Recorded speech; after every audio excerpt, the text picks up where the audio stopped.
Hey guys, welcome back to yet another interesting video from Howlogical, and in this video I am going to show you how to fix if your Google Keep application is stopping repeatedly into your Android device. So without any further ado, let's dive right into this exciting video.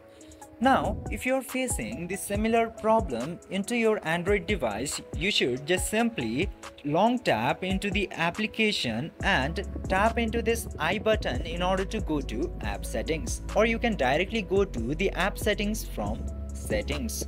And after coming into this settings option, you just simply have to scroll down until you see this storage section. Just simply tap into storage section, and now you will get the option of clear cache into here.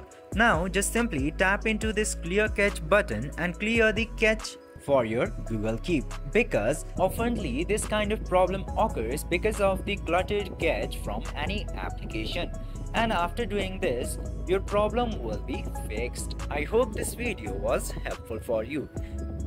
If yes, don't forget to like, share and subscribe to the channel to never miss another update. Thank you for watching the video.